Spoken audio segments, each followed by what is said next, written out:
Good morning, guys. I'm Naya and welcome back to the channel. For today's video, I decided we're going to be doing the hand trap tier list once more since we are in the month of May and also we are sort of in a new format, if you want to look at it that way, with the release of the Alba structure deck and everything Despia related really gaining popularity. I think some things have changed, so it would make sense to do another tier list.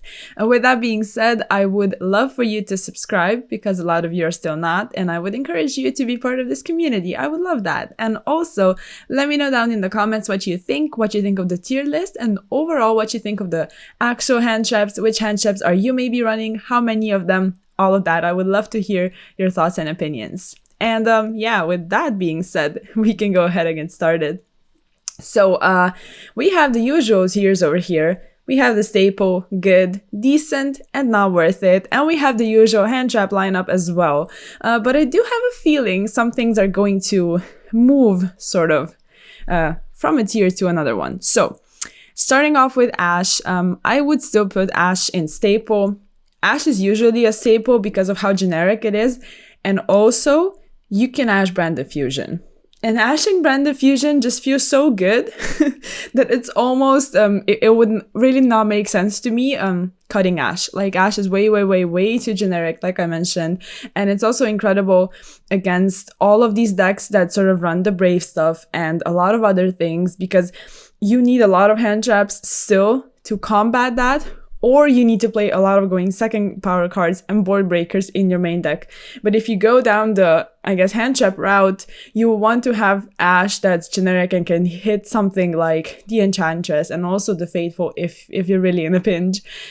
Prank It stuff, it can hit Fiber, it can hit Brand Diffusion, a Fusion Destiny, just a lot of those, power plays in decks that you really will want to stop, and then maybe use another hand traps if you happen to draw two of them on, a different point in the combo, at a different point. So Ashe definitely a staple in my opinion.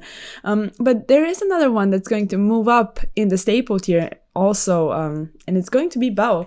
Now, Bell is, I love Bell. I think Bell is an incredible hand trap, but it's so situational that you cannot use it in every single format. But right now, with Despia, like I mentioned before, really gaining popularity, and also I don't see Despia getting hit. And also my third point is not every single Despia list needs to run the Brave stuff. So there's just a lot of reason why Despia is going to be a really strong deck moving forward. And Bell is a great way to combat that, because if you Bell branded in red, for example, this is like the main point, you do a lot. Like you effectively get rid of a disruption. And with Despia, the amount of what would the word be? The amount of pressure it puts on the board, it just feels really nice to just get rid of the branded in red, either by belling it or maybe call by degraving the target or something like that. And overall, Bell can also be effectively used against something like Prank It, with the Doodle effect, with the Bow Wow effect. What else would there be? I guess something like Sword Soul is a bit too different, so Bell is not really as applicable, maybe with the Boxia Revive effect, but that would pretty much be it, I think. So not great against every single deck, but you can still find good usage, I think. And yeah, overall the hand trap lineup might change a bit, so I think we will be seeing Bell in people's main decks. Then moving on, we have Contact C. Now, I'm not sure actually on Contact C, but I might put it in decent, at the bottom of decent. So last month, I'm pretty sure it was at the top of not worth it. I will put it at the bottom of decent though, because it's not bad. Like Contact C, and together with it, maybe we could address No Material as well. I would also put at the bottom of decent, just because both of them are okay in certain matchups, but you would want to use other hand traps to combat that matchup overall. So you play that many hand traps that you effectively have no way of squeezing any more in. So if you're already in a matchup and you say main Ashe, Bell, ogre, maybe if you're running it, and impermanence or something like that, and then you maybe side into Gamma. You have no space, essentially, but the card itself is not bad. So if you're maybe on a budget, or if you just truly want to play it, for sure you can side something like that and get away with it. Then moving on to Psycho Reader, we have it in not worth it. Like, Tritron is, every month I say it's not that bad, but then it's just not really doing anything. It has regional tops, right? But like, it's not, the representation isn't there. Overall, the deck is just kind of, it's struggling sometimes. So I would say that Psycho Reader is definitely not something you would need to side and really be prepared for Tritron. So yeah, not worth it, I think would be fitting. Then we have DD Crow. And I will put DD Crow at the top of good.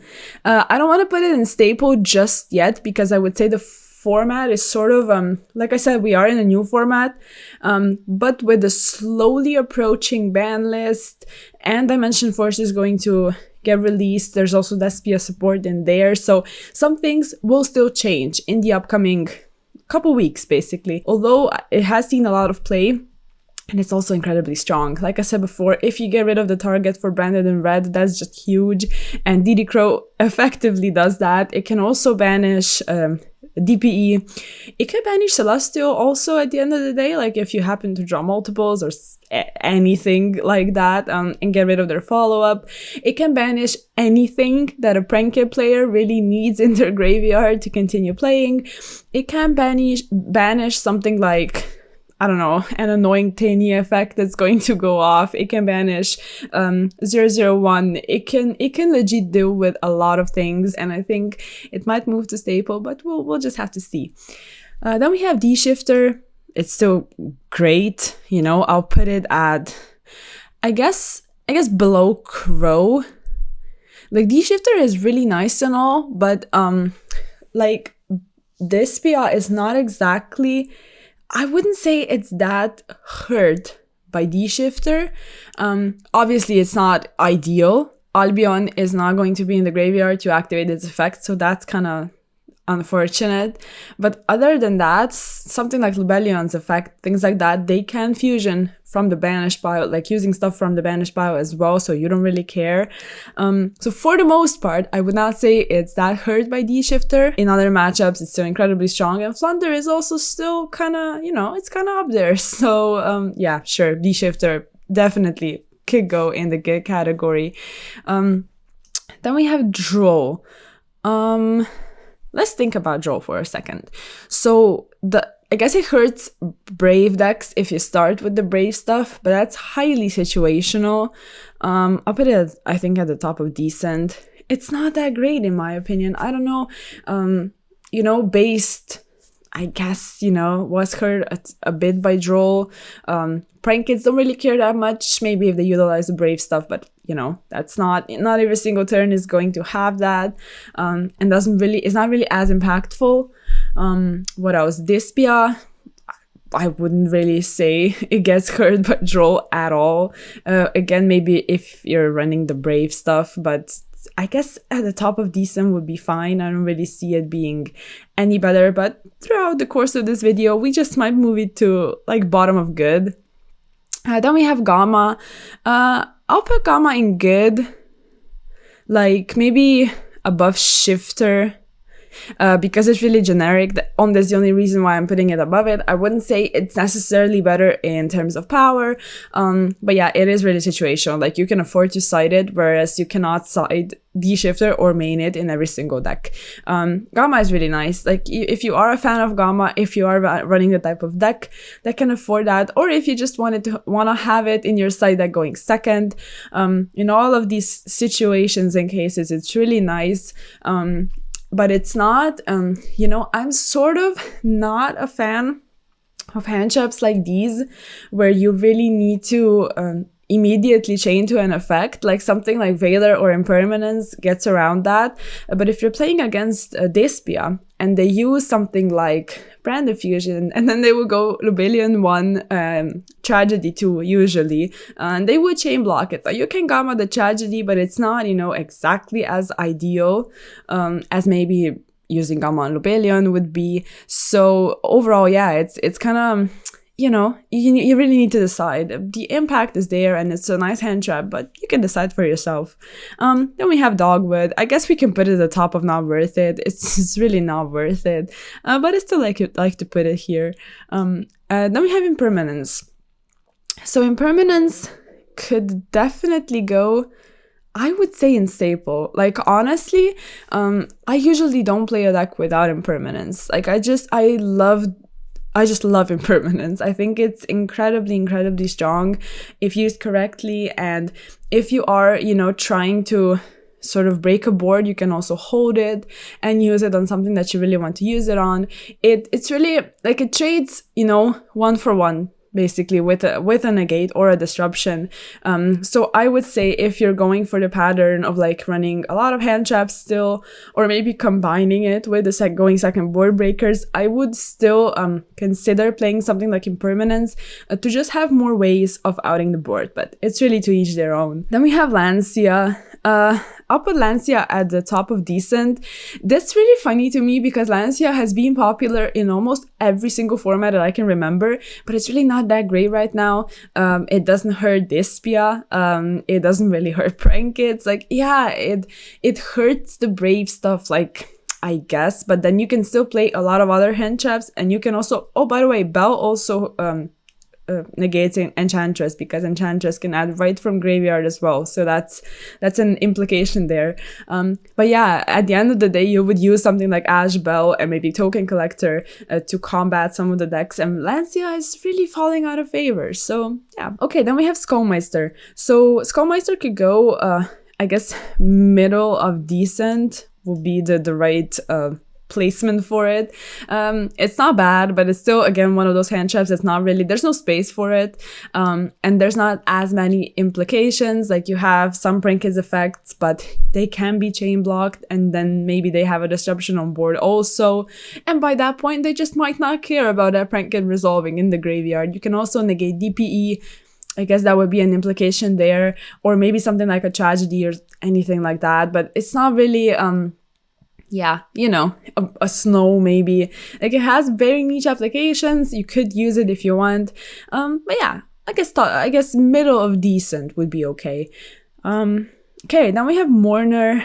I think I'll put Mourner in here as well, like down here.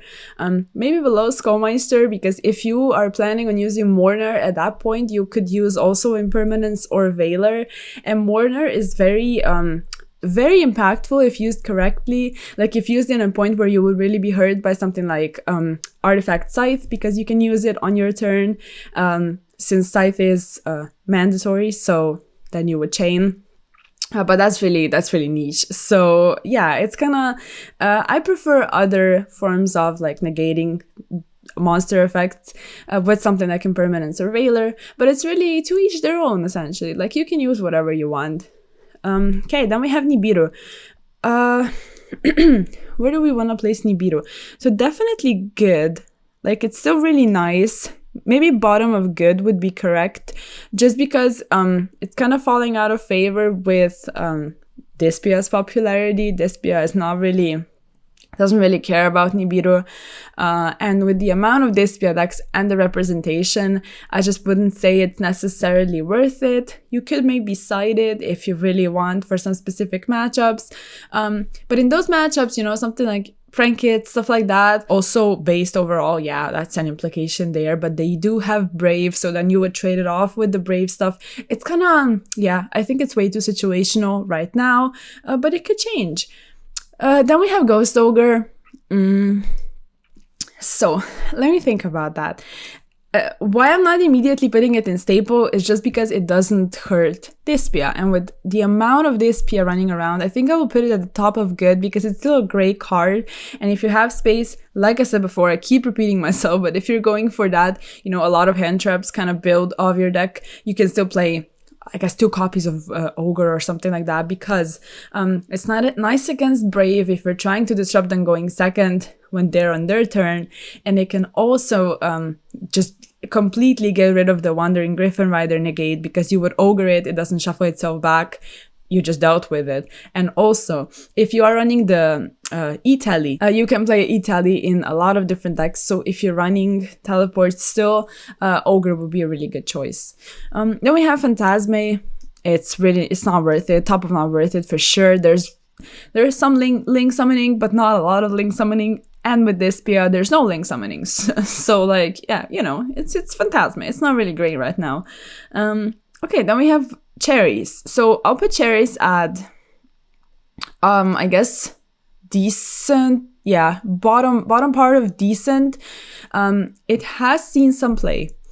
And I'm not opposed to that, like I'm not against it, but some other hand traps I would say have bigger impact, and at that point you will just play something else. So it could go up in popularity, honestly, with the release of some things later on in the year, but right now I think down here is kind of okay. Like all of these 3 maybe, or these 4 could kind of be interchangeable. Then we have Retaliating Sea. I'll put Retaliating Sea at the top of not worth it. So it's better, Contact Sea is better than it, and also like you will use it to banish the materials. Dispia doesn't care about that, so that's almost immediately a reason why I just wouldn't play it. Then we have Token Collector. I will still put it in staple, and I will keep putting it in staple because it's a really nice card. Actually, I will put it above Impermanence. All of these, like the first 5 over here, could sort of be in their own tier, but I still want to put Ogre down here and Impermanence, I guess, at the bottom. Token Collector is nice. It's just overall so good. You can see it impact so many games. It's kind of insane. Like you will go past someone at regionals, like look at the table, there's like Token Collector just laying there and they're winning. Like they are winning. It's amazing against Brave. It's amazing against Sword Soul. Yeah, just really nice overall. And then we are going to be rounding things off with Veiler. So Veiler is fine, like Veiler is nice. Bottom of good would be great.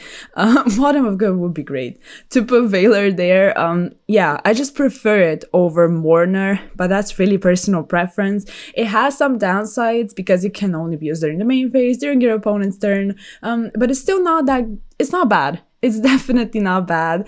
If you're running a lot of hand traps, if you're running the Selene access code package, maybe something like that, could also play into account if you're playing Veiler. So yeah, it's nice. It's nice. It's not the best one, but the good tier is definitely very suitable for it. So yeah, because the only thing I'm still thinking about would be Troll. Like, it's really not bad, and I guess it's kind of nice against Flunder also. So yeah, I think this position suits it. I think it's fine. I tend to overthink these things. I really shouldn't. But yeah, those would be my tiers at the top of my head without really thinking anything in advance. So if you agree, disagree, whatever it may be, just let me know down in the comments. Overall, if you like the video, make sure to like it, give me a sub, all of that. Check out all of the social media. See you in the next one. Peace.